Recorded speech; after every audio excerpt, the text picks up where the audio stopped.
materia. Como lo comentamos inicialmente, pues bueno, el tema vamos a hacerles las preguntas, que van a tener un chat dentro de la conferencia para que puedan realizar las consultas que ustedes deseen, y al finalizar la charla, Noemí y Daniela pues revisarán las preguntas y pues darán contestación a la mayoría de ellas, pues, ¿no? Bueno, ahora bien, ya para adentrarnos en el tema en sí, esta situación como tal de la ley y en general también la pandemia que estamos viviendo por el COVID-19, no solo a nivel local, sino a nivel internacional, me recuerda mucho a la situación que en algún momento se vivió con el terremoto de abril del 2016, momento en el cual pues el gobierno nacional, para los que recuerdan, pues implementó varias medidas a nivel tributario con el objetivo pues de obtener recursos por parte de los contribuyentes para solventar la crisis generada durante ese momento, pues, y poder reconstruir las zonas afectadas. Ahora, haciendo un símil a la emergencia sanitaria que ha sido decretada en el país, el gobierno también propone ciertas medidas adicionales a las que ya se implementaron para afrontar la pandemia y por ende pues la crisis que ha generado especialmente en el sector empresarial. Claro está que tal vez no en la misma magnitud en la cual se vivió en el momento del terremoto, pero en sí, pues Noemí, un poco, ¿cuál es la similitud o cuál es el símil que podríamos considerar con relación a estos eventos, teniendo en cuenta de que la recaudación que se obtuvo por la contribución por las contribuciones del terremoto del 2016, así como el incremento de 2 puntos porcentuales en el IVA, fue alrededor de 1.630 millones si sumamos los 3 años, 2016, 2017 y 2018? Podríamos tal vez decir que ahora sucede algo similar. Un poco quisiéramos saber, y creo que el público que nos está acompañando esta mañana quisiera saber qué va a suceder o cuáles son los lineamientos principales de la ley que se discute actualmente en la Asamblea Nacional.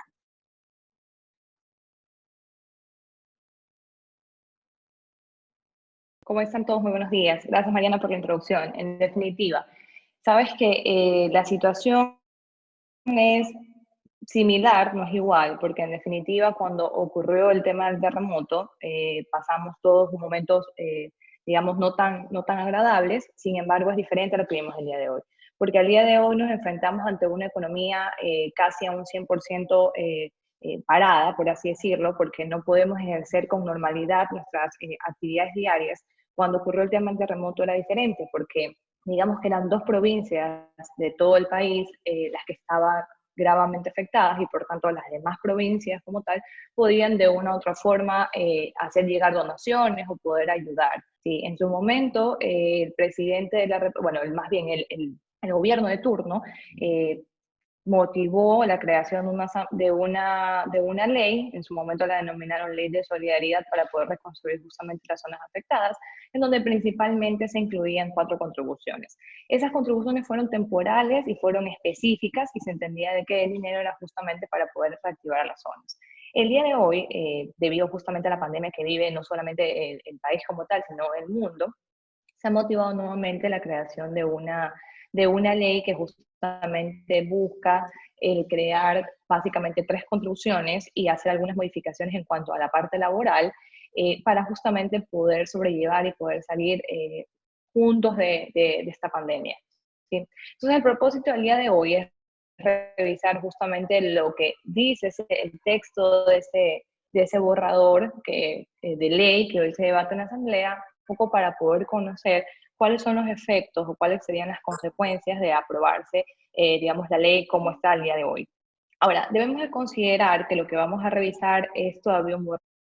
¿Sí? Justamente ayer veíamos noticias de que se han hecho algunas modificaciones al texto o algunas de las contribuciones que se plantean.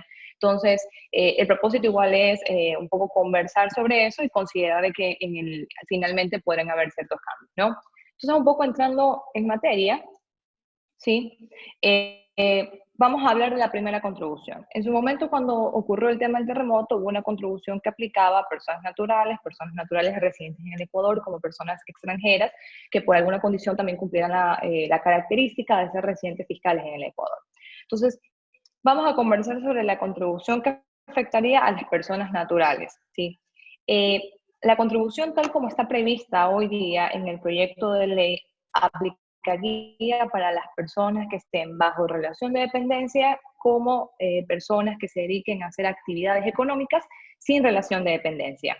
El punto es que para las personas que están bajo dependencia, aplicaría para las personas que trabajan para el sector público, es decir, los funcionarios del Estado, así también aplicaría para las personas que están bajo dependencia en el sector privado, ¿sí?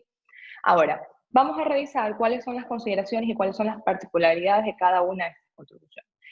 Si, por ejemplo, tenemos a las personas que están bajo dependencia, ya sea en el sector privado o en el sector público, debemos de preguntarnos cuál va a ser la base de cálculo de esta contribución. Pues bueno, la base de cálculo de esta contribución van a ser los sueldos, salarios y remuneraciones en general que perciban los trabajadores, ya sea porque sea un empleado público o porque esté empleado por la parte privada. Sin embargo, para ser un poco equitativos, lo que se ha buscado es que esta contribución no grave el ingreso bruto, sino que grave el ingreso neto. ¿A qué me refiero con poder gravar el ingreso neto? Pues bueno, el poder hacer o efectuar descuentos o deducciones a la base de los sueldos de los que se reciben. Ahora, aquí hay que considerar que no necesariamente la base de esta contribución es la misma de la que se aplicaría o de la que, digamos, normalmente aplicamos para poder calcular el impuesto de la renta de las personas naturales. Es similar, pero no es igual, ¿sí? En todo caso, la base para poder determinar esta contribución son, además de los sueldos, una vez restados los aportes al IES, y también el proyecto prevé que se van a poder descontar las pensiones alimenticias. Debemos recordar que no necesariamente todas las pensiones alimenticias que hayan sido ordenadas a los trabajadores por un juez son conocedores, por así decirlo, sus empleadores, ¿sí? Entonces, acá hay que considerar que el trabajador en todo caso tendrá que dedicar esta alimenticia ordenada para que esta pensión sea descontada de la base de esta.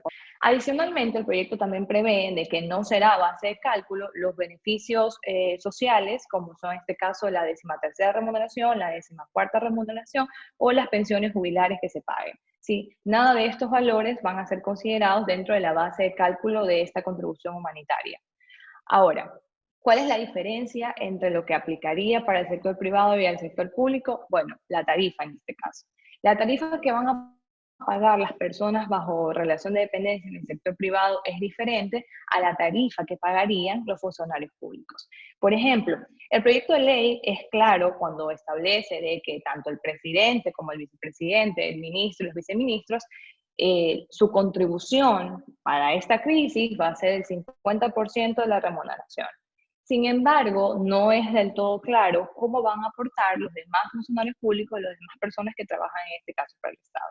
Porque lo único que establece es que para las demás funciones distintas a las ejecutivas se van a poder ajustar a cualquiera de las medidas equivalentes. Lo que sí deja claro es que las personas que les prestan servicios al Estado respecto de los servicios del sector de la salud, bueno, los ingresos que perciban y que paguen el Estado a estos funcionarios de este sector no están sujetos tampoco al pago de esta contribución. Es la única aclaración que hace respecto de las demás funciones del Estado, por así decirlo. Ahora, la diferencia con el sector privado es que los que estamos bajo relación de dependencia en el sector, en la empresa privada, nos vamos a someter a una tabla progresiva que va desde el 0 al 35% con una fracción básica desgravada de $719. Esa tabla es muy parecida a la tabla de impuesto de renta de personas naturales. Recordemos que uno de los principios en materia tributaria es de que los impuestos tienen que ajustarse justamente a la capacidad económica, a la capacidad contributiva, bajo el principio de que el que más tiene, más paga. Eso quiere decir que a mayor ingreso, mayor impuesto. Bueno, la tabla que se pretende implementar para el pago de esta contribución no es aislada de esa realidad. Se entiende de que las personas que ganan más allá de $719, hasta más de $250,000 irán pagando en función justamente de su nivel de ingresos. Que en una lámina más adelante vamos a poder y van a poder observar esa tabla progresiva y vamos a poder hacer también un cálculo práctico para que quede claro cuál es la metodología, ¿sí? Ahora, lo que queda claro es que tanto para el sector privado como para el sector público, la base de cálculo van a ser los ingresos futuros. Es decir, una vez que se publique la norma, se va a tener que considerar el sueldo que perciban estas personas dentro de los 9 meses posteriores a la publicación de la norma. Por ejemplo, si la norma se publica ahora en mayo, esta contribución, o bueno, todas las contribuciones que vamos a ver a lo largo de la charla, se va a aplicar a partir del mes siguiente. Es decir, el primer mes que se pagaría de publicarse en una norma en mayo sería junio, y así sucesivamente. Se debe ir analizando, ¿sí?, el ingreso que percibe en junio, julio, etcétera. Básicamente me parece que hasta febrero, que se cumplirían los 9 meses. Ahora, esta contribución, podremos hablar de que son en realidad 9 contribuciones. ¿Por qué? Porque esta contribución, a diferencia de otras, que ya la vamos a revisar, no tiene una base fija, sino que básicamente tiene una base variable, porque va a depender de cuánto es el sueldo de esta persona cada mes. Y me refiero a cuando más que todo hay un componente que es el variable y que no solamente es el fijo. Recordemos de que hay personas que están contratadas bajo un valor específico, sin embargo están sujetos a bonos. Recordemos que esos bonos o cualquier otra remuneración extraordinaria también entra como parte de este cálculo. Por tanto, de una u otra forma, podemos decir que para esta contribución, en realidad estamos frente a 9 contribuciones, por así decirlo, ¿sí? Ahora, ¿qué ocurre en cambio con las personas que no están bajo dependencia, sino más bien están en el libre ejercicio profesional? Cualquier persona que ejerce una actividad económica o que percibe ingresos, bueno, también va a estar en este caso sujeto a esta contribución. La diferencia es que para las personas no va a ser los ingresos futuros, sino que serán los ingresos que se obtuvieron en el pasado. Lo que la norma establece para las personas, en este caso, que realicen actividad económica, que es la primera condición, la otra es de que hayan recibido, en este caso, ingresos en el año 2019, lo que establece la norma como base de cálculo es el promedio de esos ingresos, ¿sí? Entonces ahí nos tenemos que remitir, en este caso, a los ingresos que hayan percibido en el 2019, hacer un promedio de ellos y poder determinar cuánto es la base. Ahora, para eso, por ejemplo, con estas características de efectuar actividad económica, tenemos que hacer una revisión de cuáles son los costos y gastos que serían atribuibles en este caso a estos ingresos, ¿sí? Y también las retenciones en este caso que fueron aplicadas a estos ingresos. Esas dos componentes son los que el proyecto de ley en este caso permite que sean descontados para poder determinar la base imponible de esta contribución, ¿sí? Ahora, una vez determinada la base imponible de esta contribución, se la pondría o nos ubicaríamos más bien en la tabla y determinaríamos justamente cuáles van a ser esas 9 cuotas pagaderas en el futuro. Ahora, lo que el proyecto de ley también establece es de que no se van a admitir más deducciones que las que están contempladas en el proyecto de ley, que son las que hemos mencionado, básicamente aportes de IES y pensiones alimenticias para las personas bajo dependencia, para las personas que realizan actividades económicas, en este caso costos y gastos y retenciones en la fuente aplicadas, no se aceptarán más. Por ejemplo, ¿qué ocurre si es que una persona es una persona con alguna discapacidad o que tiene, por ejemplo, o una persona con tercera edad? La norma tributaria de manera general contempla ciertos beneficios si es que, por ejemplo, es una persona con discapacidad o si es que, por ejemplo, eres una persona, en este caso, de tercera edad. Te da el poder descontar o te otorga el beneficio de poder descontar para el cálculo de tu impuesto de renta una fracción básica desgravada. Cuando hablo de fracción básica desgravada me refiero al límite de los $11.315 en este caso, que establece la norma como valor gravado. Es decir, si una persona recibe un sueldo mayor a 11.315, desde ahí en adelante empieza a tributar. A eso me refiero con fracción básica desgravada. Por ejemplo, para esta base de cálculo no se admiten, por ejemplo, esas deducciones. Lo único que se establece es que si la persona obligada es una persona que tiene alguna discapacidad, el valor que se determine como contribución, ¿sí?, va a ser pagado nada más en su 50%. ¿Por qué? Porque tiene el beneficio de poder descontar el 50% de la contribución. Ahora, yo comentaba al inicio de que cuando se implementaron las contribuciones de remoto, también se preveía de que iban a estar sujetas a estas contribuciones, incluso personas que no fueran ecuatorianas, sino más bien personas extranjeras, pero que por alguna condición cumplieran la característica o se podrían considerar en este caso que son residentes fiscales en el Ecuador. ¿sí? Recordemos que para efectos tributarios hay una definición contenida en la norma de qué debe entenderse como residente fiscal. Debemos también de conocer que cuando la norma tiene sus definiciones específicas o expresas sobre una situación, lo primero que hay que considerar es justamente esas definiciones. Por tanto, cuando hablemos o cuando nos referimos más bien a residentes fiscales, no necesariamente nos estamos refiriendo a personas que hayan nacido en el Ecuador, ni mucho menos nos estamos tal vez refiriendo a personas que no necesariamente pasen 183 días en el Ecuador.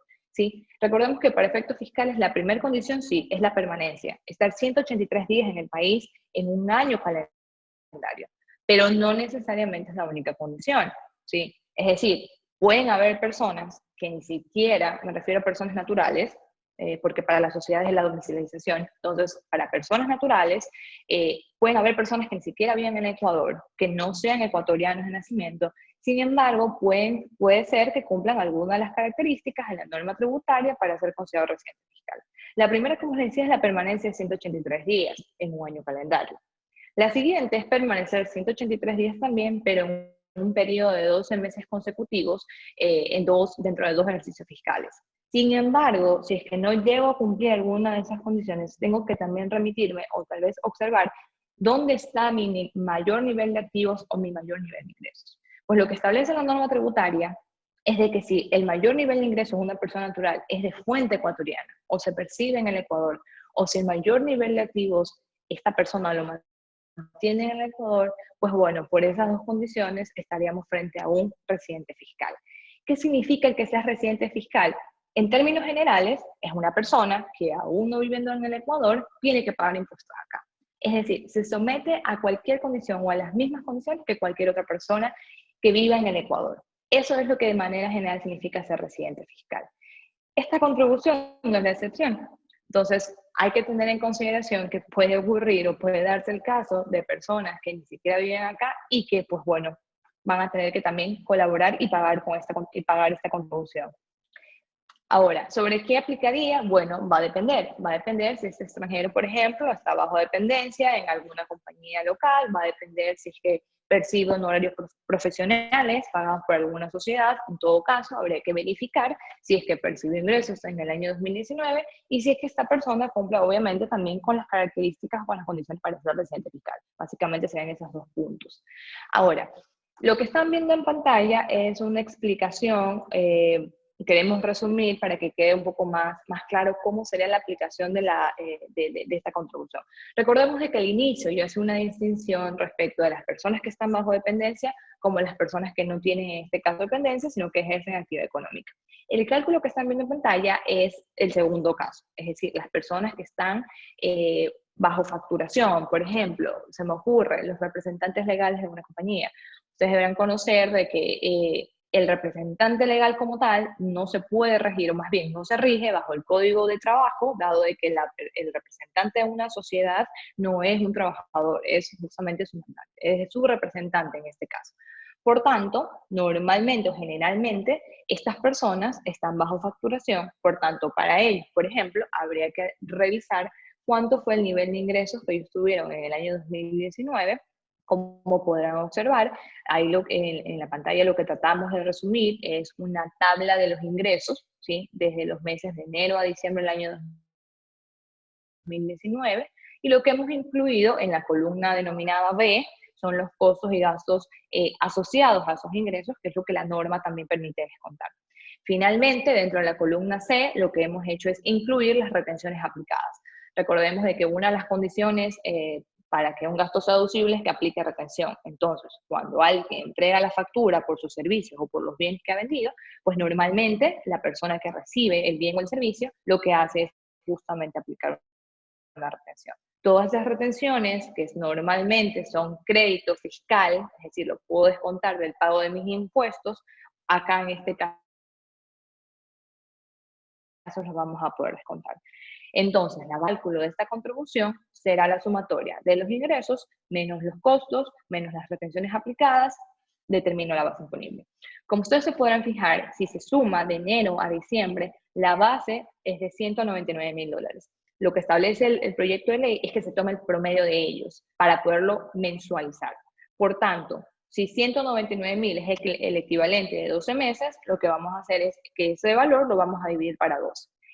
La división de los 199 para 12 resulta en $16.585 mensuales. Traducido o dicho de otra manera, es como que yo hubiese recibido neto, de acuerdo a esta forma de cálculo, $16.585 mensuales, ¿sí?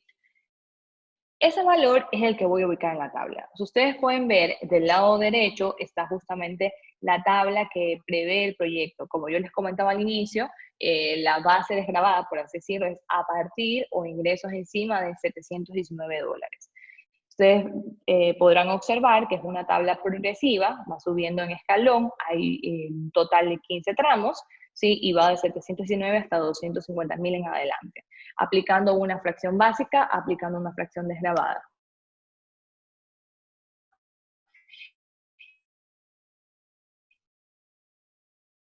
En todo caso, el cálculo, que eso lo dejamos a los expertos matemáticos, es aproximadamente, traducido en 9 cuotas, estamos frente a $18.000. El ejemplo es para tener una idea de que si estamos frente a personas con un nivel de ingresos mensual de $16.000, significaría de que finalmente van a tener que terminar,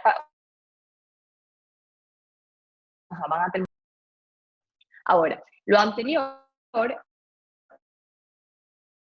es para las personas que en este caso, ¿qué ocurre en cambio para las personas que están bajo dependencia? La tabla es la misma, el cálculo es similar, ¿sí? La única diferencia, insisto, como les comentaba, es la base, ¿sí? Para las personas que están bajo dependencia, la base son los sueldos y salarios, las horas extras, descuento al IES y descuento cualquier pensión alimenticia que le haya sido notificada, en este caso al trabajador. Ahora, si estamos frente a personas de un nivel de ingresos de $770 aproximadamente, la contribución que se tendrían que pagar en este caso son de $7 por mes. A diferencia de si estamos frente a una persona con una base aproximada de $13.000 mensuales, pagarían una contribución de alrededor de $1.575. Hemos tratado de incluir en el ejemplo, digamos, extremos para que se note la diferencia y se vea de una u otra forma un aproximado de cuánto sería la contribución de las personas frente, digamos, a esta pandemia, ¿sí? Ahora, esa es la contribución que aplica para las personas naturales, solamente como para igual resumir, puede darse el caso, ¿sí? Puede darse el caso de que exista una persona que esté bajo dependencia, pero que a la vez a la par en eso también facture, ¿sí? Por ejemplo, ese caso es muy común o podría ser, si pueden haber, por lo tanto factura, puede darse el caso incluso, por ejemplo, que sea un docente, puede darse el caso en cuyo caso vamos a tener que hacer un mix de aplicar cuáles son las bases de cálculo que estén bajo dependencia y cuál es la base de cálculo en cambio frente a los ingresos que perciban por sus honorarios. Entonces ahí habría que justamente revisar cómo sería la aplicación de esos casos.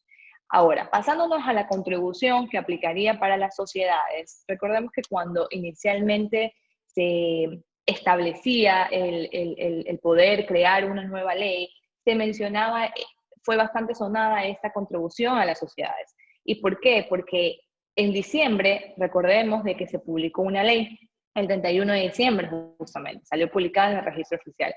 Esa ley ya incluía una contribución y esa contribución aplicaba a las sociedades.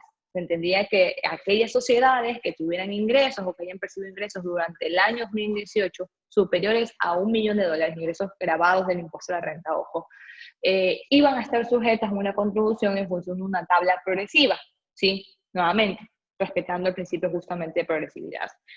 Entonces, si tenías ingresos de $1 millón a tal valor, pagabas el 0 punto tanto y etcétera, ¿sí? Se aplicaba una contribución progresiva.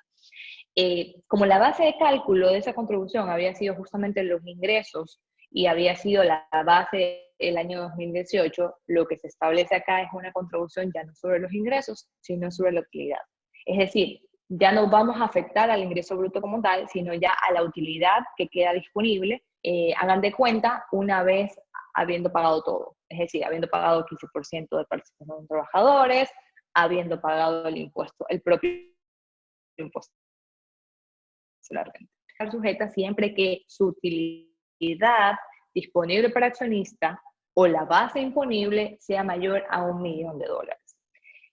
¿A qué me refiero con base imponible? Bueno, la base imponible es la base sobre la cual se determina el impuesto a la renta, ¿sí? Recordemos que para efectos tributarios y de manera general hay ingresos exentos, como hay, por ejemplo, gastos no deducibles. Entonces, para ese efecto, habría que justamente determinar cuánto es esa base imponible, es decir, la base sobre la cual voy a aplicar la tarifa de impuesto a la renta, que a día de hoy es del 25%. Por tanto, lo que tengo que comparar es cuánto es la utilidad que le queda disponible para los accionistas una vez habiendo pagado 15% y el impuesto a la renta, frente a esa base imponible que fue la base de cálculo del propio impuesto a la renta. Comparo entre las dos, veo cuál es la mayor, siempre que sea mayor o superior a $1 millón, bueno, y sobre esa base aplico la tarifa del 5%. Esta contribución, a diferencia de la anterior, sí es una contribución única. La diferencia está en que este monto, que ya está dado en función de una base específica, va a poder ser pagada en 6 cuotas, ¿sí? La anterior, como yo bien les decía, es una cuota mensual que voy a ir determinando. La de acá no. La de acá ya es una cuota que voy a determinar, por ejemplo, en junio, si es que la ley se publica ahora en mayo, la determinaría en junio, y lo que voy a hacer es prorratear.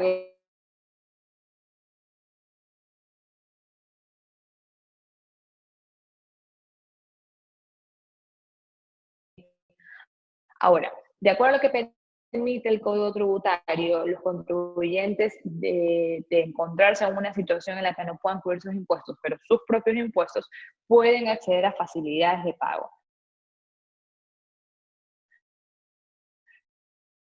Lo que establece el Código, es decir, el 20% de la obligación. Entonces, lo que prevé el proyecto de ley es que para esta contribución se van a poder, en este caso, solicitar facilidades de pago sin necesidad o sin exigir, en este caso, la cuota inicial del 20%. Esa es una metodología que ya han venido aplicando, incluso también la incluyeron para la contribución que se apagó ahora en marzo, que era lo que les comentaba. Y digamos, de una u otra forma es querer ayudar al contribuyente en el evento de que no tenga el recurso, en este caso, flujo de efectivo necesario para poder cubrir esta obligación, ¿sí? Ahora, lo que ven en pantalla es un ejemplo práctico de cómo operaría. Se supone que esta contribución no le afecta al casi que el 99% de las sociedades y solamente a las grandes contribuyentes o las grandes empresas. Es de acuerdo a lo que ha dicho en este caso el presidente y el ministro, ¿sí? Entonces, a ver, lo que tratamos de resumir acá es poner valores, incluir valores en donde he eliminado una utilidad contable, ¿sí? Partimos una utilidad contable de $2 millones, calculamos el 15% de participación de trabajadores, hacemos la mini consideración tributaria, como les decía, excluyendo los gastos que para efectos de impuestos no se pueden deducir, ¿sí? Y tenemos ahí un efecto incluido de qué ocurre, por ejemplo, si es que recibo dividendos, que también son exonerados del pago del impuesto de la renta, se conocen como ingresos exentos, determina una base imponible, por ejemplo, $1.600.000. El impuesto que genera esa base imponible es de $400.000, es decir, a razón del 25%.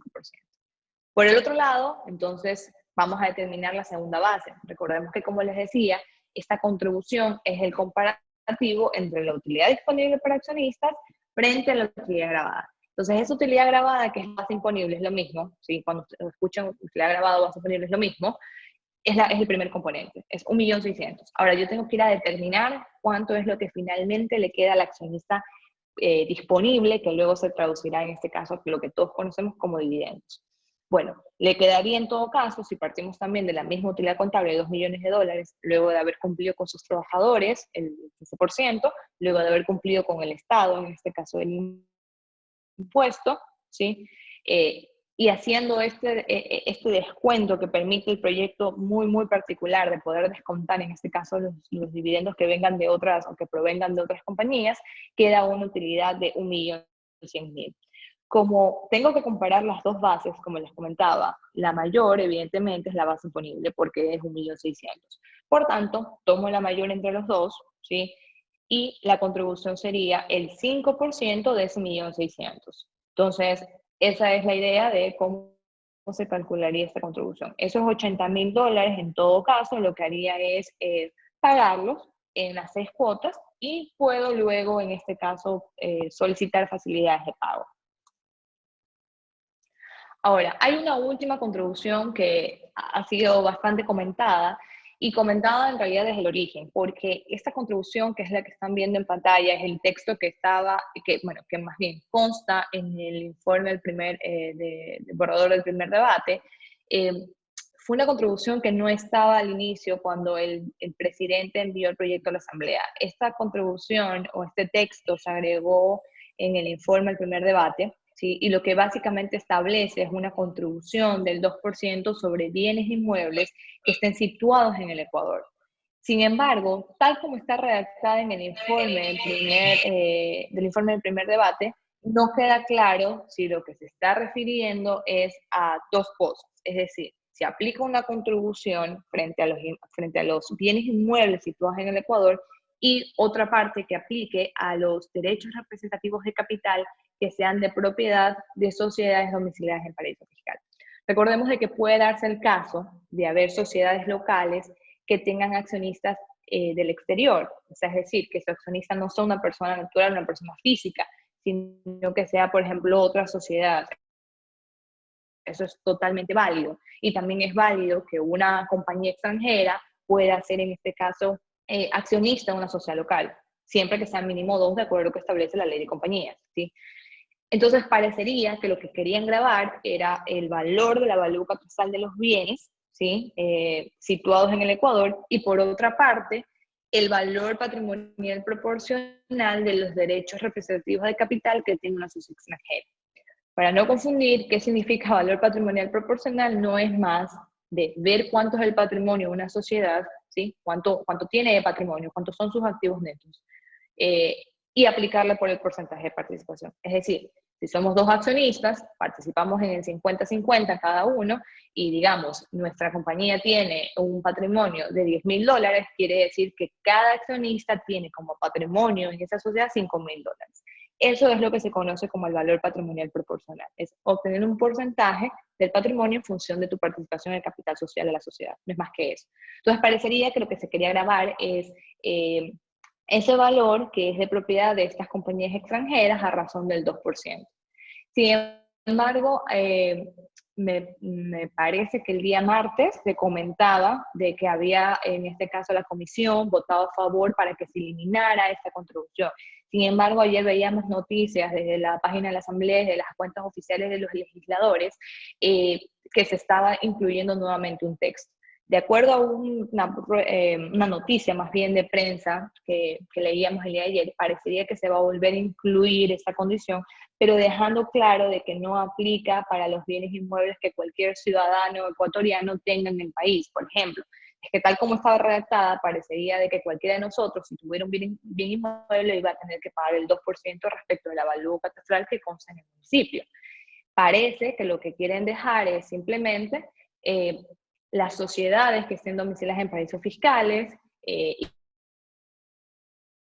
que tengan propiedades en el Ecuador, bueno, pues parece que esa es la intención de que sobre ellas recaería este tributo. Sin embargo, como les comentaba igual al inicio, esto todavía es un borrador, incluso no se ha proporcionado el texto, por tanto, no es del todo claro en qué finalmente va a quedar esta disposición que hoy día ha sido tan controversial.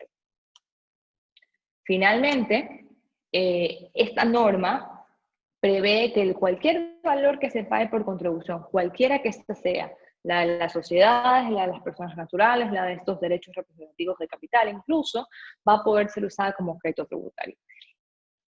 ¿Qué significa para efectos tributarios que puedas usar crédito tributario? Bueno, es como que si tengas un valor a tu favor que el Estado te debe, ¿sí? Entonces, el día de mañana, si se paga, por ejemplo, en la lámina hemos puesto un ejemplo práctico de una compañía termina pagando $1 millón de contribución, lo que quiere decir es que a su haber ya tiene un crédito fiscal. Es decir, el Estado ya le debe, por así decirlo, $1 millón que podría poderse descontar del pago de sus impuestos a partir del año 2022.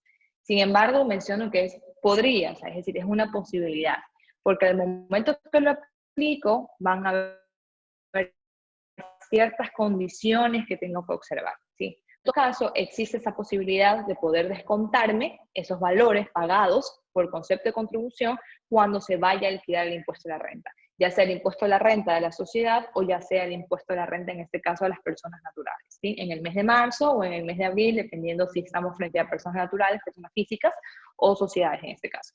Esto es algo nuevo. De las contribuciones que hasta el día de hoy han sido creadas por justamente estas situaciones temporales que ha atravesado el país, nunca se había visto que alguna contribución pueda ser usada como crédito tributario. Siempre se hablaba de que el valor que se registre al gasto, porque digamos, no lo puedes utilizar, es incluso gasto no deducible. Significa que es un gasto en tu estado de resultados que no va a poder ser descontado para efectos fiscales. Esto es nuevo, ¿sí? Habría que ver justamente cómo se lo va a aplicar, porque para las personas naturales, justamente, luego el SRIDB normal, ¿cómo se lo aplicaría? Sin embargo, si es que hay un valor igual que no pueda ser usado como crédito tributario, al momento que se envía el gasto, también es claro de que ese valor va a tener que ser considerado como gasto no deducible, no se lo puede descontar del pago del impuesto a la renta, ¿sí? Finalmente, si es que no se pagan las contribuciones a tiempo, recordemos de que cada que se crea un tributo, luego el SRI mediante resolución regula la forma y la metodología, qué formulario se usa, cuáles son las fechas máximas de pago. Entonces, en el evento de que no se cumpla con la fecha máxima establecida, recuerden de que todos los tributos, cuando no se satisfacen en tiempo y en forma, están sujetos a multas y en este caso intereses. La multa lo que castiga es la no presentación y el interés es el costo del dinero en el tiempo. Entonces, entre más te demores pagando, ¿sí?, más es el interés. Entonces, una vez que no se cumpla, en este caso con la presentación de la declaración en los tiempos que da la administración tributaria, es decir, el SRI, se sujetaría en este caso a una multa del 1.5% respecto de los valores que no se pagaron o que se dejaron de pagar, ¿sí? Si es que no se cumple a tiempo con el pago se va a sujetar en este caso a intereses. Los intereses son idénticos como cuando se calculan intereses de mora tributaria, hay ya una tasa establecida, está como a razón del entre el 7 y el 9% mensual, es decir, eso se calcula por cada mes de atraso. Entonces eso es igual como cuando tenemos cualquier deuda tributaria, ¿sí? Ahora, hasta ahí estamos con la parte, en este caso, tributario. Voy a darle paso a la abogada Daniela Carrasco, ella es senior legal del área, entonces para que nos ayude en este caso con la parte laboral.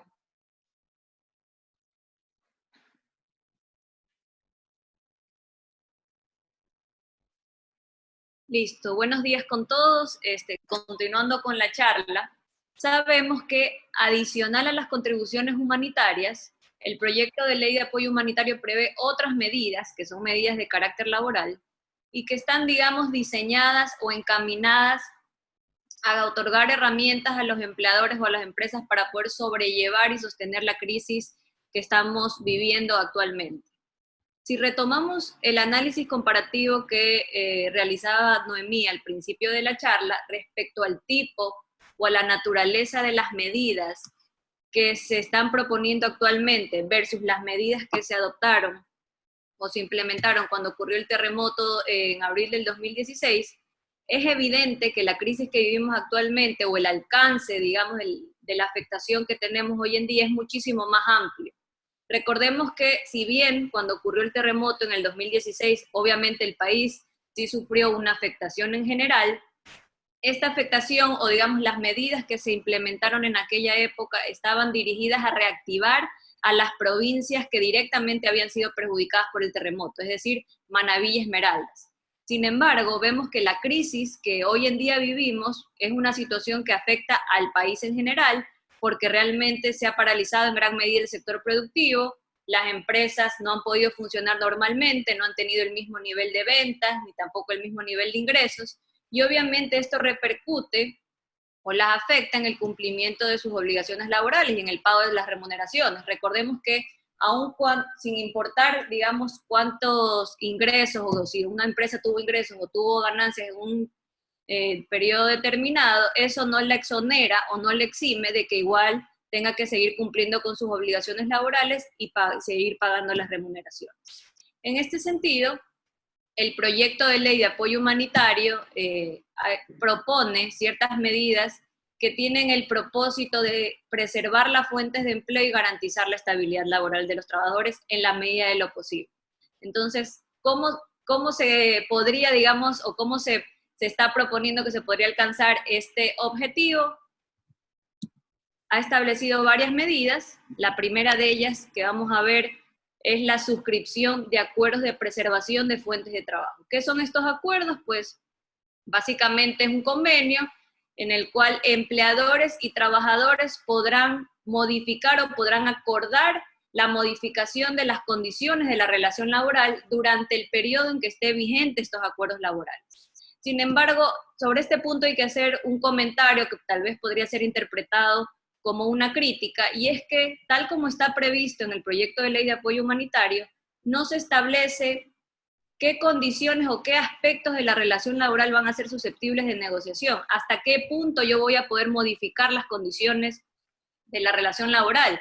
¿Será que yo puedo modificar tal vez la remuneración, o tal vez yo puedo pactar la forma en cómo voy a pagar esta remuneración? Por ejemplo, que pague hasta tal fecha cierta parte y el resto tal vez en un periodo determinado por cuotas, o tal vez se refiere a una modificación en cuanto a la jornada. Pues bien, esto no lo establece el proyecto de ley, no establece hasta qué punto yo, digamos, voy a poder modificar estas condiciones de la relación laboral. Sin embargo, hay algo que tener muy presente. Sabemos que hoy en día la Constitución sí permite la celebración de acuerdos laborales, pero estos acuerdos no pueden significar la renuncia de derechos por parte del trabajador.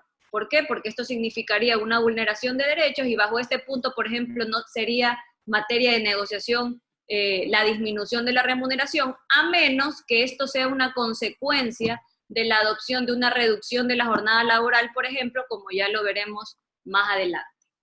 Ahora, ¿qué debemos considerar para celebrar estos acuerdos laborales?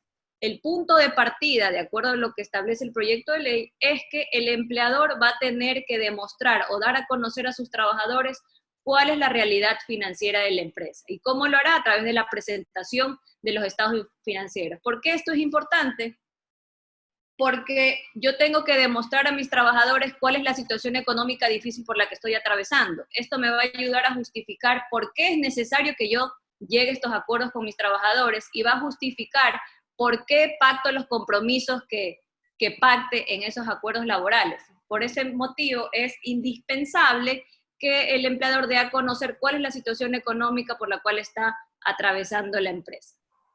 Adicionalmente, algo que hay que tener muy en cuenta es que, de acuerdo como está previsto en el proyecto de ley, estos acuerdos van a tener que ser suscritos de forma individual. ¿Qué quiere decir esto? Que el empleador va a tener que celebrar estos acuerdos con cada uno de sus trabajadores. Y para que estos acuerdos sean válidos, tendrán que ser aprobados por la mayoría de los colaboradores de la empresa. ¿Cómo se podría hacer esto? Pues bien, el proyecto de ley no lo establece, pero debería ser de que cada uno de los acuerdos o compromisos que yo pacte con mis trabajadores, pues tendré que dárselos a conocer al resto de colaboradores, de tal manera que todos sepan cuáles son los acuerdos a los cuales se están llegando y los puedan aprobar.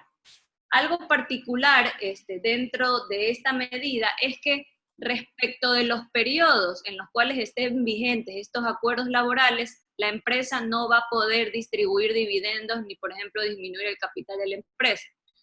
Podría ser algo lógico. ¿Por qué? Si yo estoy pidiendo a mis trabajadores una facilidad para el pago, porque no tengo liquidez ahorita, no tengo cómo pagarles sus remuneraciones, y estoy solicitando que me permitan pagarles una parte de la remuneración en cierta fecha y el resto en cuotas, sería arbitrario, sería ilógico que yo disponga, digamos, que tenga ganancias y disponga de esas ganancias sin antes reconocer o cumplir mis obligaciones con los trabajadores. Entonces, esa es la intención de la norma al establecer esta prohibición de distribuir dividendos. ¿Qué pasa si se incumplen estos acuerdos laborales? Pues el proyecto de ley prevé una sanción que consiste en una multa de 3 a 20 salarios básicos unificados. Recordemos que tal como lo prevé el proyecto de apoyo humanitario, estos acuerdos laborales constituyen un título ejecutivo. ¿Qué quiere decir esto? Porque que estos acuerdos o las obligaciones que están contenidas en estos acuerdos van a tener que ser líquidas, determinadas y de plazo vencido. Saben que estos son los elementos o las características principales que deben cumplir este tipo de obligaciones para que en el evento de que estas obligaciones se incumplan, el trabajador pueda reclamar directamente el pago. ¿Cómo puedo yo realizar esto? Pues bien, es importante que al momento que se diseñen estos acuerdos laborales se establezca cuál es la obligación que se está comprometiendo o que se está acordando en ese convenio, tiene que ser líquida, es decir, que la tengo que cuantificar, cuánto económicamente representa, y tendré que establecer plazos hasta cuándo se deberán cumplir estas obligaciones, e incluso cuál es la consecuencia de no cumplir estas obligaciones. Y una vez que estos requisitos se cumplan, en el evento de que el empleador incumpla con sus obligaciones o lo acordado en estos compromisos, pues el trabajador podrá reclamar que se ejecute o que se ordene el pago de estas obligaciones. Adicional a los acuerdos de preservación de fuentes de trabajo, el proyecto de ley prevé como medida el contrato especial emergente. Esto es un contrato que realmente es un contrato por tiempo definido, pero aplica para situaciones expresamente establecidas en el proyecto de ley de apoyo humanitario. ¿Cuáles son estas situaciones?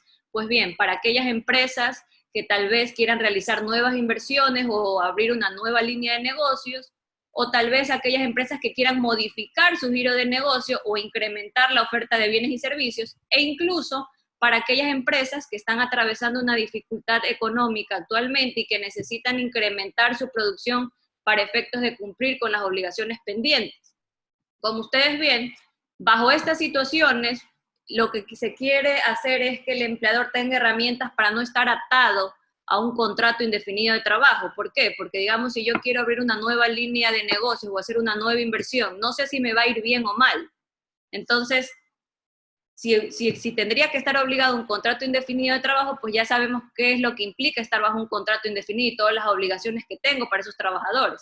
En este sentido, la norma lo que quiere es dar una herramienta para, digamos, facilitar a los empleadores la contratación de personas y no estar ligados, digamos, a la característica de indefinido de estos contratos. En ese sentido, les permite suscribir un contrato especial emergente que puede durar hasta 2 años, renovables por 2 años más por una sola ocasión, y tengo la flexibilidad de pactar una jornada parcial o una jornada ordinaria. Puede ser, digamos, un contrato de una jornada de mínimo 20 horas hasta máximo 40 horas semanales, que las puedo distribuir a máximo 6 días a la semana, siempre y cuando no excedan las 8 horas diarias de trabajo.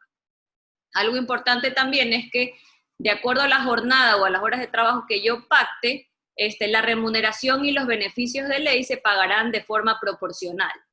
Y si finaliza el contrato, pues simplemente yo tendré que liquidar al trabajador pagándole las remuneraciones pendientes en caso de haberlas, la bonificación por desahucio, pero si termino unilateralmente la relación laboral antes del cumplimiento del plazo de estos contratos, esto se consideraría despido intempestivo y el trabajador tendrá derecho a que se le indemnice con a recibir las indemnizaciones que todos conocemos aplica para el despido intempestivo. En el evento de que finalice el plazo del contrato y la relación laboral continúe, pues el contrato ya no será un contrato por tiempo definido, sino que se convertirá en un contrato indefinido de trabajo.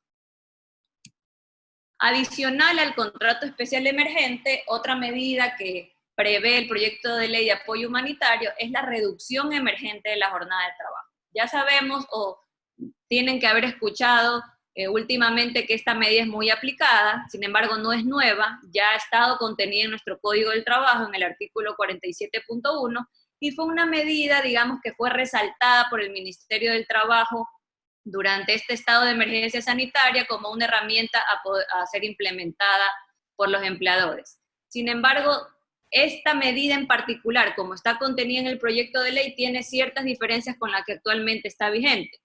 Si partimos en la medida como se prevé hoy en día, la reducción emergente de la jornada laboral puede ser adoptada entre empleador y trabajador por mutuo acuerdo. Y es una medida o una medida que no puede durar más de 6 meses y puede ser renovada hasta por 6 meses más. El límite, digamos, de esta disminución de la jornada es que la jornada no puede ser menos de 30 horas semanales, y la remuneración se paga proporcional a la jornada que efectivamente está laborando el trabajador. Sin embargo, por ejemplo, las bonificaciones o el aporte al IES se paga con base a la remuneración completa. Pues bien, eso es como está vigente hoy en día. ¿Cómo se propone en el proyecto de ley de apoyo humanitario? Pues bien, primero es una medida que tiene que ser solicitada ante el Ministerio del Trabajo. El Ministerio del Trabajo, previo a autorizarla, escuchará al trabajador antes de emitir una resolución. Y es una medida que ya no va a durar hasta 6 meses. Ahora la prevén que dura hasta 2 años, renovables por 2 años más, y la disminución de la jornada podrá ser de hasta el 50%. ¿Esto qué quiere decir? Si yo antes trabajaba 40 horas semanales, ahora al mínimo voy a tener que trabajar 20 horas semanales. Y lo más curioso de esta medida, digamos, la diferencia más destacable respecto a la medida que hoy en día está vigente, es que tanto la remuneración como los aportes al seguro social se realizarán con base a la jornada efectivamente laborada. Antes, o sea, hoy en día, perdón, se paga la remuneración disminuida, pero los aportes se hacen con base a la remuneración completa. ¿Cómo se propone en el proyecto de ley? Que tanto la remuneración como los aportes se hagan con base a la remuneración proporcional. ¿Qué debemos considerar o qué se deberá considerar para adoptar esta medida? Es que, al igual que en los acuerdos laborales, mientras dure la reducción de la jornada laboral, los empleadores no podrán distribuir dividendos ni despedir a sus trabajadores. En el evento que los despidan, las indemnizaciones se calcularán con base a la remuneración completa y adicionalmente el trabajador tendrá derecho a 3 meses de remuneración. Es decir, además de las indemnizaciones que se prevén en el Código del Trabajo para el despido intempestivo, tienen derecho a una remuneración que equivale, una indemnización que equivale a 3 remuneraciones. Adicionalmente, se prevé también como otra medida el tema del goce de vacaciones de vengajo o vacaciones acumuladas. Actualmente esta medida sí también está contenida o prevista en un acuerdo ministerial, que es básicamente que el empleador tiene derecho a fijar o a mandar a sus trabajadores a que gocen de sus vacaciones acumuladas.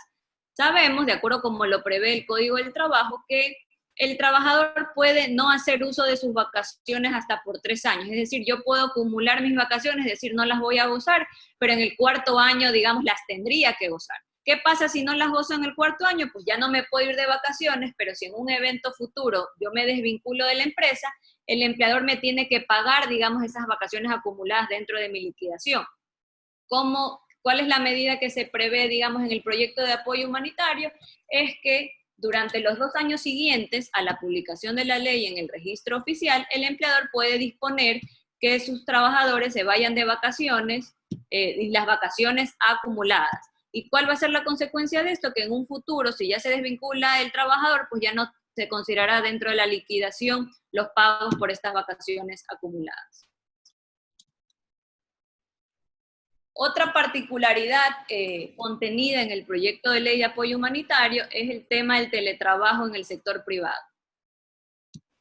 Sabemos, esta también es otra medida que es muy conocida hoy en día, que es más, muchas empresas están adoptando esta modalidad para continuar sus actividades, pero la particularidad es que sabemos que hoy en día nuestro Código de Trabajo no reconoce expresamente la figura del teletrabajo, no está regulada en nuestro Código de Trabajo. Sin embargo, no es una figura nueva, ya es una figura que la autoridad laboral ha reconocido, tanto así que en el 2016 el Ministerio emitió un acuerdo en que regula esta modalidad de trabajo, sino lo que hace el proyecto de ley de apoyo humanitario es reformar el Código del Trabajo, incorporando dentro de sus disposiciones la modalidad del teletrabajo.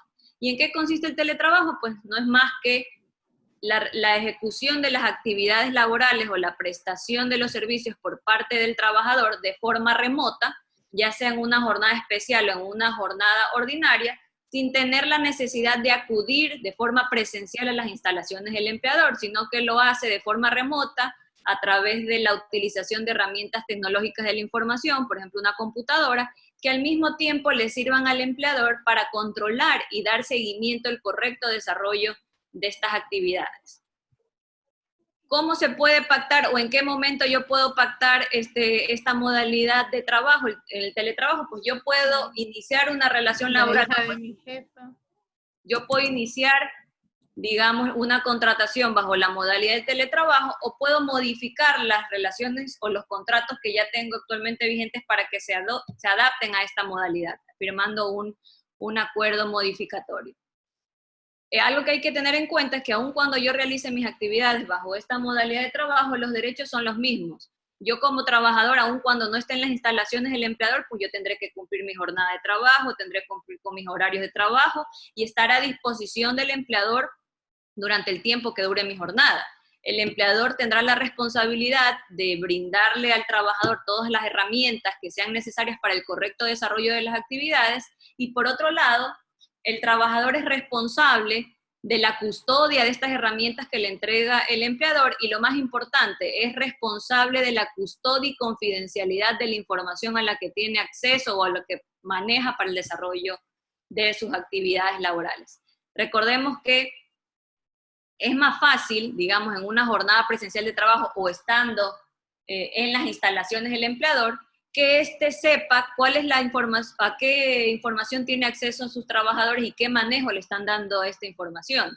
Sin embargo, esto es más difícil o es más complejo cuando no estás en las instalaciones de la empresa, sino que las realizas tal vez desde tu casa. En este sentido, es importante que dentro de los acuerdos de trabajo que se celebren bajo esta modalidad o los acuerdos modificatorios en caso de que se adapte o se implemente esta modalidad de forma posterior, que se establezca de forma expresa cuál es la responsabilidad que tienen los trabajadores respecto a la custodia y confidencialidad de la información a la que tienen acceso. Algo muy curioso que se contempla en el proyecto de ley de apoyo humanitario y que es característico de esta modalidad de trabajo es el derecho del teletrabajador a la desconexión.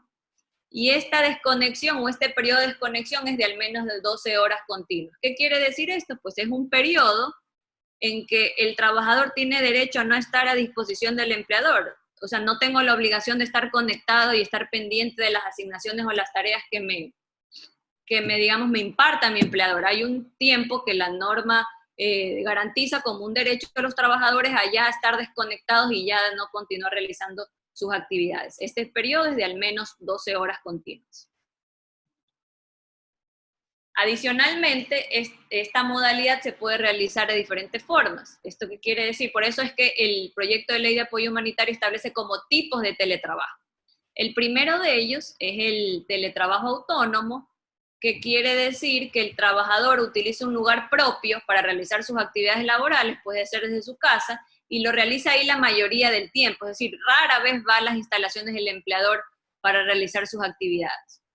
El otro tipo de teletrabajo es el teletrabajo móvil, en el cual el teletrabajador no tiene un lugar propio, un lugar establecido para realizar sus actividades, sino que tal vez corresponde a aquellas actividades que su naturaleza es del trabajador estar de un lado para el otro y tal vez realiza la mayoría de sus actividades a través de dispositivos móviles. El otro tipo de teletrabajo es el teletrabajo parcial, en el cual se pacta que ciertos días voy a realizar mis actividades desde la comodidad de mi casa y otros días voy a realizar las actividades laborales en las instalaciones del empleador.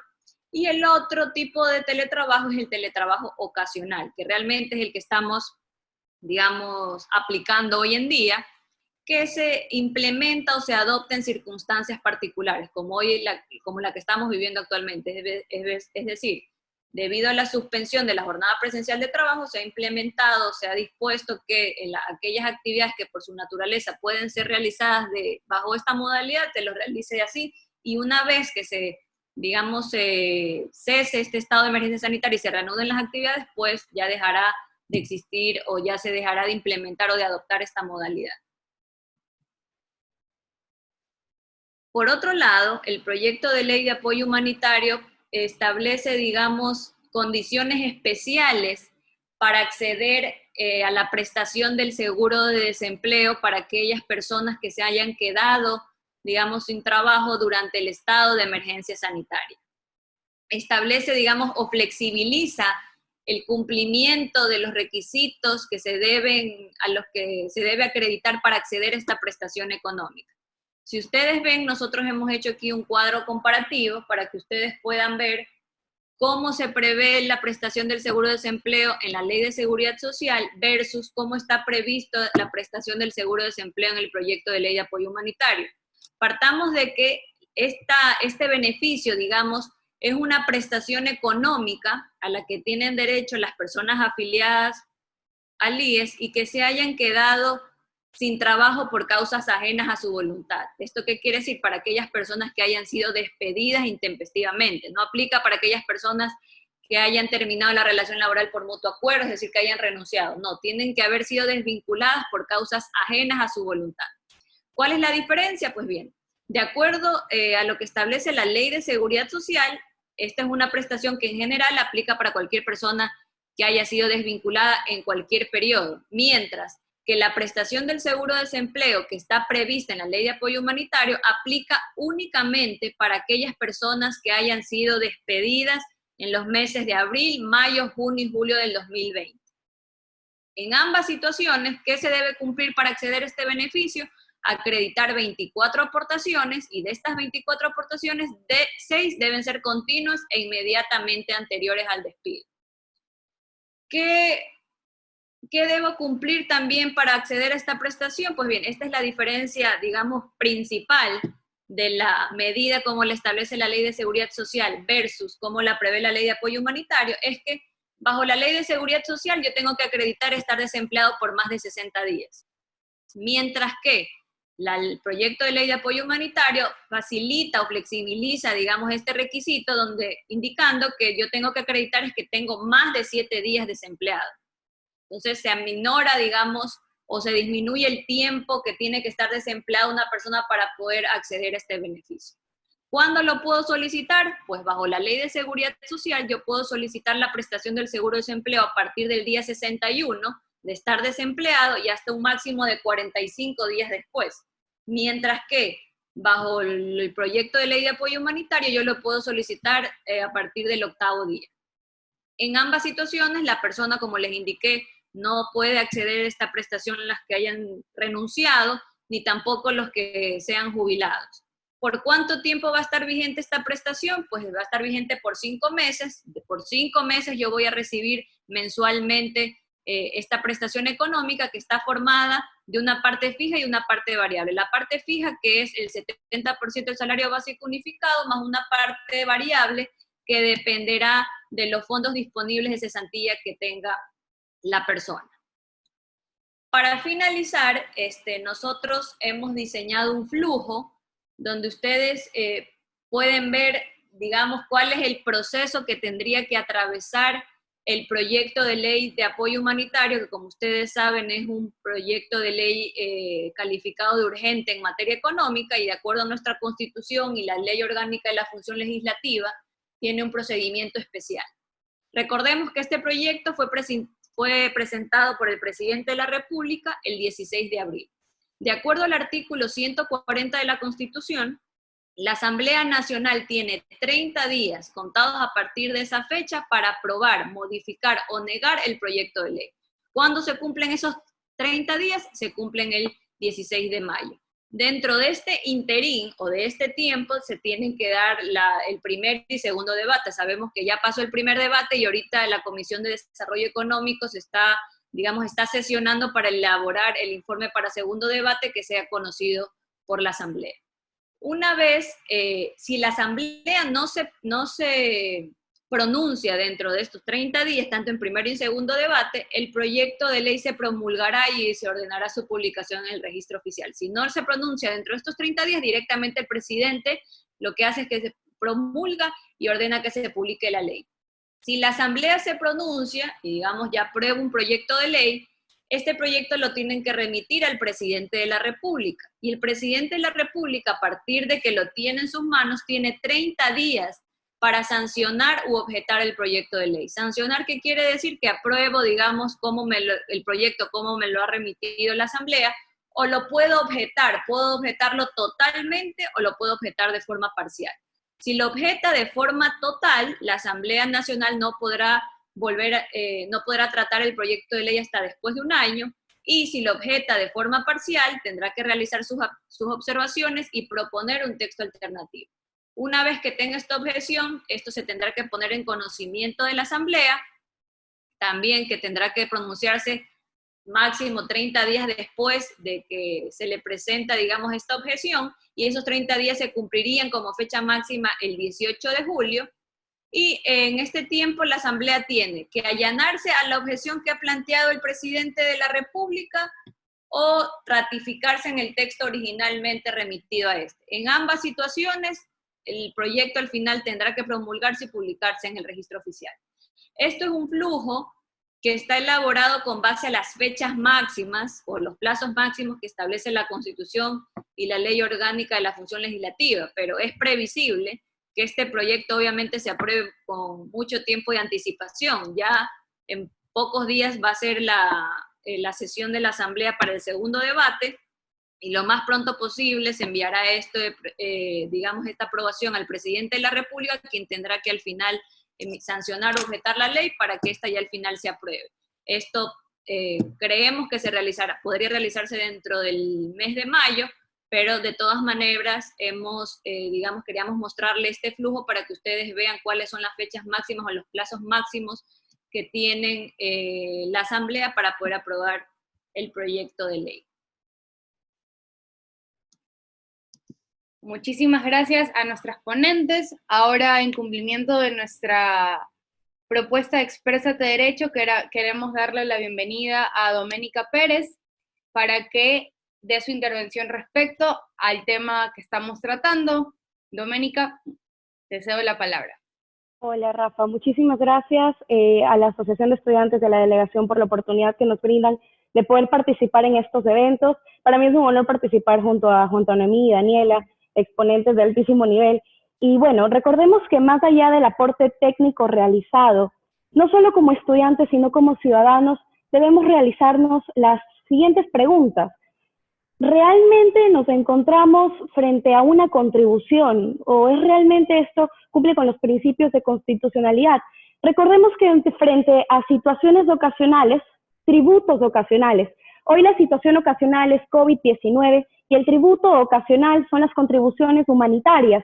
Esto no es nuevo, ya lo hemos vivido antes, hemos tenido un terremoto del 2016, el paro nacional del 2019, y frente a estas situaciones los tributos han sido las contribuciones solidarias o la contribución única y temporal. E insisto, realmente nos encontramos frente a contribuciones. Para poder analizar la diferencia entre tributo, contribución y tasa, debemos conocer el destino de la recaudación. Cuando nos encontramos frente a un impuesto, no conocemos a dónde va el dinero recaudado, no conocemos el destino de estos fondos. Sabemos que va a las arcas del Estado y el Estado dispone del dinero recaudado según las necesidades. Cuando estamos frente a una contribución, nos encontramos pagando una recaudación que el Estado a la final me va a retribuir con un beneficio para mí. En el caso de las tasas, el pago del tributo se da para poder realizar una actividad determinada. En 30 segundos nos podemos dar cuenta que no estamos frente a una contribución, porque creería que no hay un beneficio detrás del pago de este tributo. Y nuevamente la pregunta ¿es esto constitucional? Para ello, al menos en esta cuarentena, sabemos que hay recetas que tienen ingredientes indispensables y que si no agregamos este ingrediente indispensable, el resultado final no va a ser el deseado. La receta del tributo está en el artículo 4 del Código Tributario. ¿Cuáles son estos ingredientes? Primero, el sujeto pasivo. ¿Quién me va a cobrar? Sabemos que el Estado es el que va a cobrar. Y quizás no es indispensable que el artículo me diga que el Estado me va a cobrar, pero lo que es indispensable es señalar quién es el sujeto pasivo. Y como bien se mencionó, no solo trata de quién es el que paga, sino también quién es el que liquida, si hay un agente de retención, un agente de percepción, si tenemos sustitutos, si tenemos responsables. La norma debe ser absolutamente clara. Y vemos en el artículo 5, que por cierto fue propuesto por la Asamblea, no enviado por el Ejecutivo, en que la norma no era clara y se entendía que quienes iban a pagar una contribución sobre el 10% de los bienes inmuebles iban a ser los propietarios de bienes inmuebles. Hoy por hoy nos estamos dando cuenta que la naturaleza del artículo no era esa, pero ahí está la consecuencia de omitir estos ingredientes. Siguiente ingrediente, tenemos el objeto imponible, la base imponible. ¿Sobre qué me vas a calcular? ¿Sobre qué es eso que va a recaer el tributo? Y hay dos situaciones bastante controversiales, ya lo vemos. Está en la contribución de personas naturales, sin relación de dependencia, y la contribución de sociedades. En ambos casos se está calculando sobre una base pasada, un periodo fiscal concluido, ya lo cerré. En este caso vemos cómo las contribuciones de personas naturales va a ser sobre los ingresos facturados en el 2019 y para las sociedades las utilidades. Y realmente estamos afectando el principio de retroactividad. Cabe analizarlo, es totalmente discutible, pero el problema aquí sí es la capacidad contributiva, porque lo que yo tuve en años anteriores no implica que lo tengo hoy. Mi riqueza del año pasado, el golpe de suerte y producto quizás de mi trabajo, de hecho, no implica que yo tenga el dinero hoy para pagar una contribución. Como siguiente punto, analizamos la cuantía. La cuantía es un ingrediente que en este caso será por 9 meses, ya lo analizamos, se pagará una vez en cuántas cuotas y nos señalan, y es importante conocerla, la tarifa. La tarifa es indispensable, pero aquí se adiciona como un ingrediente bastante especial. Tenemos una tabla progresiva, similar al impuesto a la renta, con una fracción básica desgravada, 719. Vamos a la reflexión, 719 realmente es el monto por el que una persona puede pagar al Estado, ¿es correcto? ¿Por qué no 1.200, 1.500, 3.000?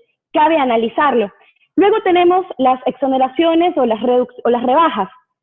Esto también tiene que estar en la norma y lo vemos, lo analizamos. Sí, en algunos casos nos dicen la rebaja será del 50% para personas con discapacidad, entre otras, pero también lo dejamos a libertad de que sea el presidente a través de decreto que defina cuáles van a ser las rebajas, señalando que serán a las personas gravemente afectadas por COVID.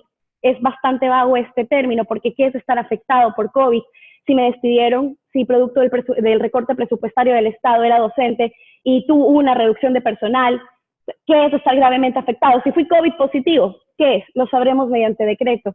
Y son estas situaciones estos ingredientes que deben estar dentro de la norma tributaria y no pueden estar dispersos. El Ecuador en los últimos años ha marcado esta tendencia de no precisamente crear contribuciones frente a situaciones especiales, sino quizás de que sean tributos no precisamente constitucionales, y nos podríamos encontrar frente a una situación de confiscatoriedad por parte del Estado, y eso es realmente preocupante. Y sí, las leyes son producto de los legisladores, y los legisladores son humanos, y los humanos cometemos errores, pero en materia tributaria no hay errores. En materia tributaria debe ser claro quién paga, sobre cuánto pago, quién liquida, por cuánto tiempo debe hacerse. Y el Estado está legislando para una situación de bonanza, para un petróleo extraordinario, cuando ya vimos que no estamos en esa situación, para las exportaciones de nuestro tope, para una tasa de desempleo bajísima. Y nosotros los ecuatorianos hemos activado este modo de supervivencia. Las situaciones han cambiado y el Estado es un doctor que no conoce a su paciente y nosotros somos el paciente, y la enfermedad no es precisamente COVID y no es de ahora, es nuestra crisis, es económica, es política, es moral, y el Estado no sabe cómo tratarla, y esta no es la medicina, y esto tampoco nos va a curar. Es un Estado que cree que el recorte presupuestario se encuentra en reducir la asignación presupuestaria para la educación pública. Señores, la educación es el pilar de un Estado.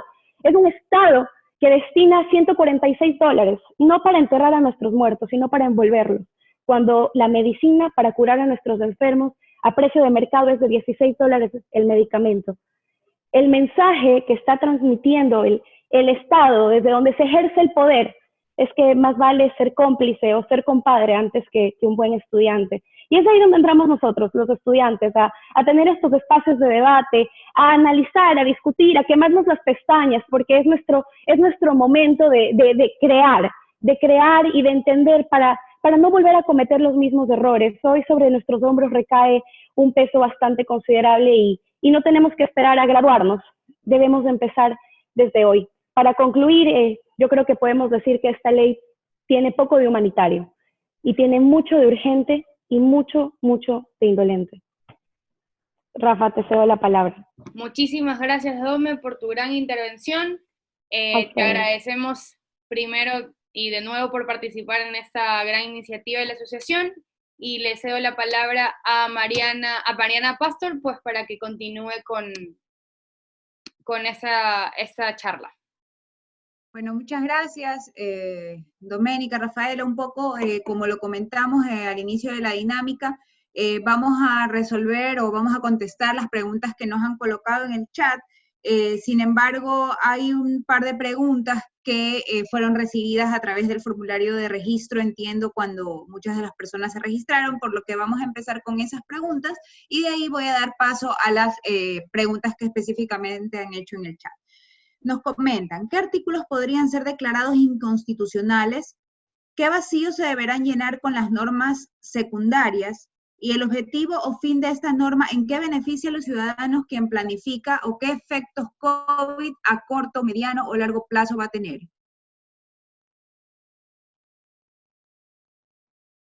Creo que Daniela está silenciada. Perdón. Realmente no creo que se declare inconstitucional, digamos, este proyecto de ley de apoyo humanitario. Sin embargo, digamos, tomando en cuenta parte de los comentarios que realizó Doménica, efectivamente sí hay estas medidas, especialmente el tema de las contribuciones, sí son discutibles, porque sabemos que la ley es irretroactiva, es decir, rige para lo venidero. A pesar de que las contribuciones sí se van a cobrar a partir de la fecha de publicación de la ley en el registro oficial, es discutible o es cuestionable que el hecho generador de estas contribuciones o lo que motiva el pago de estas contribuciones son sucesos o son hechos que ocurrieron en el pasado. Entonces, lo que se debería normar es que sí, yo voy a crear una contribución en base a los ingresos o en base a las utilidades que yo pueda, digamos, percibir a futuro, pero no, aquí se está, digamos, grabando hechos o ganancias o utilidades que fueron de ejercicios anteriores y que tal vez ya fueron aprovechados.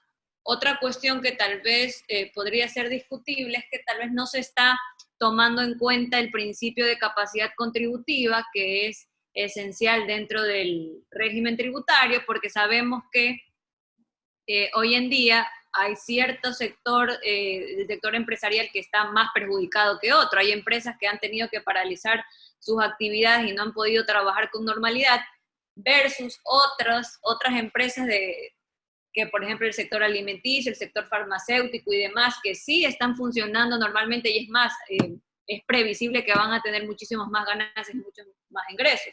Entonces, podría ser cuestionable que tal vez ellos deberían contribuir en mayor medida versus los que han sido afectados. Pero realmente no creo que, digamos, el proyecto de ley sea declarado inconstitucional y así es como está previsto hoy en día. Tendríamos que ver qué va a pasar a futuro. Listo, Daniela, muchas gracias. Nos consultan también, ¿qué componentes integran el concepto de ingreso neto? ¿Ingresos de cualquier fuente se refieren a ingresos grabados y exentos?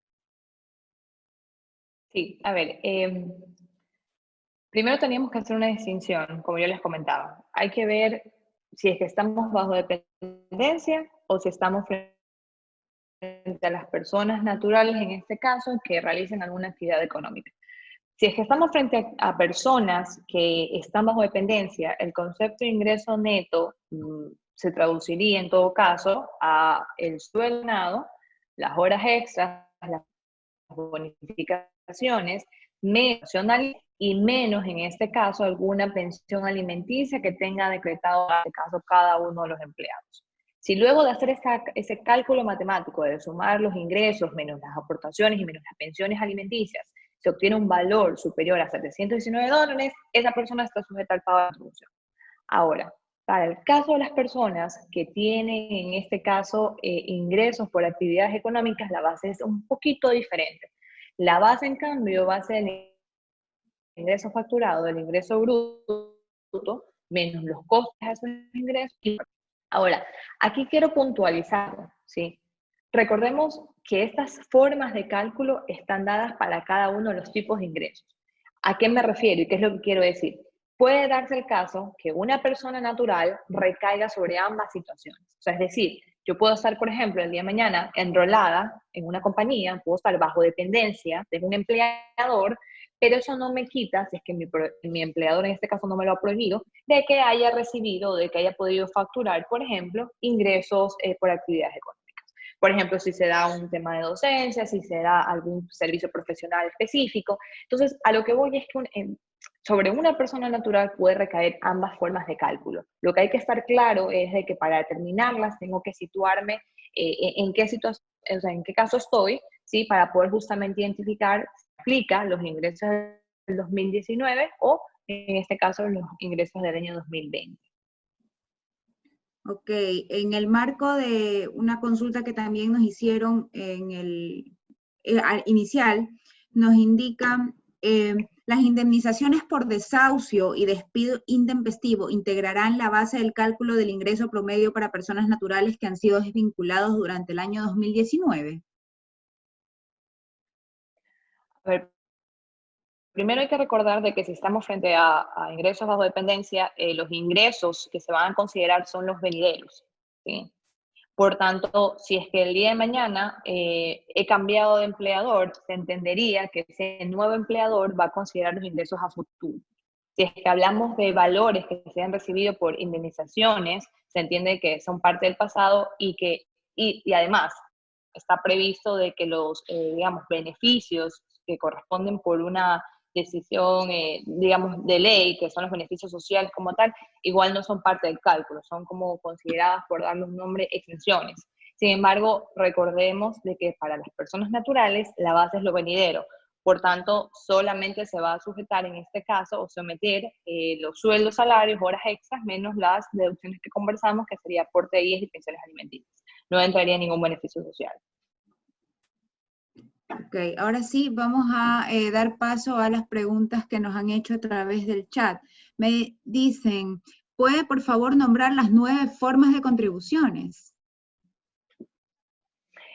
Ok, tal vez esa pregunta se están refiriendo a justamente la contribución de las personas naturales.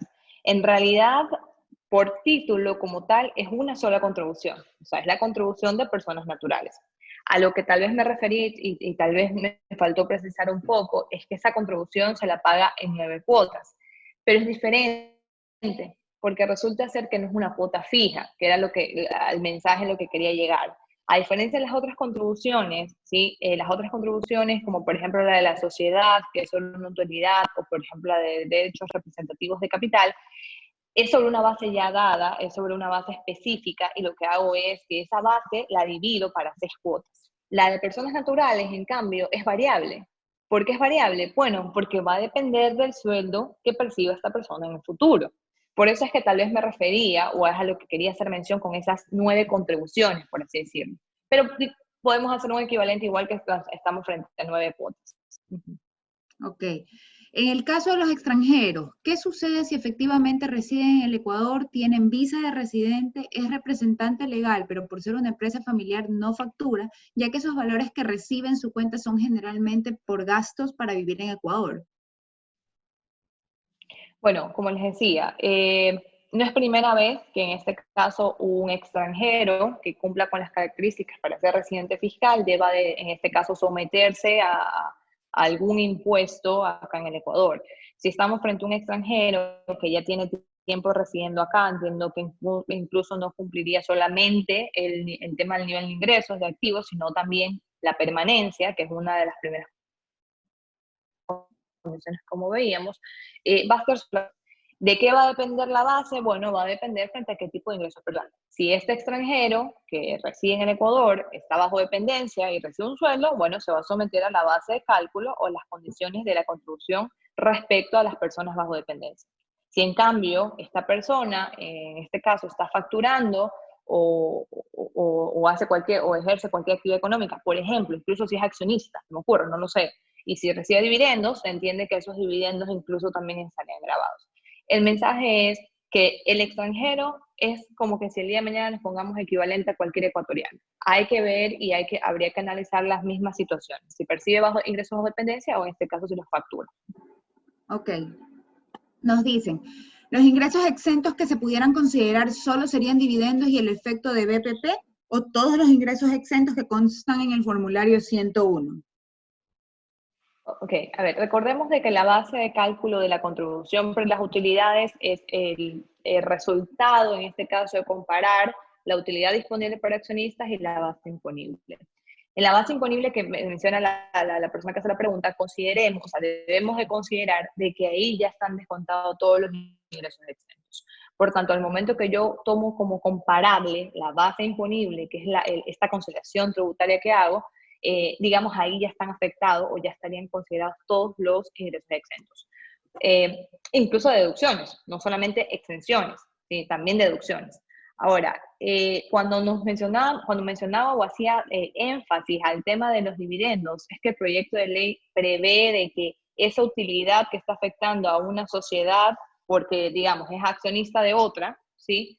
Para evitar este tema de esta doble imposición, porque se estaría considerando tanto en la utilidad de la productora como en la utilidad que percibe, digamos, el accionista, lo que hace es que haces ahí un arreglo de cálculo justamente para que no se duplique, que era lo que trataba de mostrar la lámina. Sin embargo, respondiendo puntualmente a la consulta, en la base imponible estaría ya afectado todos los ingresos exentos, no solamente el BPP, y en este caso los efectos de dividendos exentos.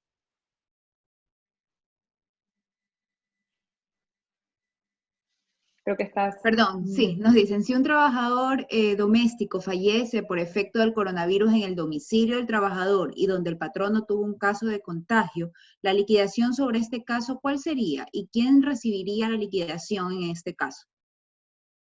Bueno, si en este caso muere el trabajador, simplemente la relación laboral termina por imposibilidad del trabajo y los herederos del trabajador son los que tendrían derecho a recibir la liquidación normal que le correspondería, pero que no, sin mediar indemnizaciones por despido intempestivo.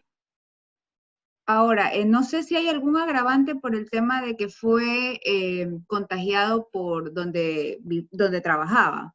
¿No afecta en nada el tema laboral? Eso tendría que, digamos, ser cuestionado y tener que demostrar si hay una vinculación real de la muerte del trabajador por, digamos, por ese El lugar de contagio. contagio, ok. Así es, pero en principio no, simplemente termina la relación laboral por imposibilidad del trabajo y tiene derecho a la liquidación normal. Si este es en cambio del otro lado, si el empleador falleció por COVID, ¿cómo se procede con la liquidación? ¿1 como despido intempestivo o 2 como una liquidación normal? Igual que en la anterior, una liquidación normal. Liquidación normal. Ok. Nos dicen, existe un consenso de que solo es una ley urgente que no soluciona el problema estructural económico, pero debatir que la base de contribución me parece necio, pues creo que incluso quienes ganan $100 mensuales pueden aportar $1 al mes. Esto creo que es más como un comentario, pero dice, existe un consenso de que solo la ley urgente, bueno, sí. Básicamente como lo conversamos y lo comentamos al inicio, pues no es una posición nuestra la que estamos estableciendo o la que hemos querido compartir con todos ustedes durante esta mañana, sino más bien un análisis sobre la ley y sobre todos o la incidencia que va a tener a nivel empresarial y bueno, también a nivel de los contribuyentes personales, pues tener una idea más amplia de los temas que se están abordando, pues y que obviamente está en discusión en la Asamblea. No tengo más preguntas, no sé si alguien más desea hacer alguna pregunta o alguna acotación adicional, de lo contrario, pues de nuestra parte, como Andersen Tax and Legal, pues agradecerles tanto a las pues el habernos permitido compartir con ustedes esta hora y media aproximadamente de conferencia. Igual indicarles pues que en nuestras redes, en Andersen Tax and Legal Ecuador, estamos en YouTube, en LinkedIn, en Twitter. Nuestra página web está con información actualizada, así que los que deseen inclusive también agregarse a nuestra base de datos, pueden enviar los mails a la persona encargada de la asociación para que nos hagan llegar el listado de mails y nosotros poderlos incorporar a nuestra base, que recibirán prácticamente todos los días información tanto de las leyes vigentes como temas tributarios en general. Así que con eso, pues, de mi parte, de agradecer también a nombre de Noemí y Daniela, pues las expositoras del día de hoy, y esperamos pues poder compartir con ustedes en alguna próxima oportunidad. Muchísimas gracias, reiteramos nuestro agradecimiento a cada uno de ustedes e invitamos al resto de personas a seguir formar parte de estas jornadas académicas. Muchísimas gracias y que tengan buen día. Gracias.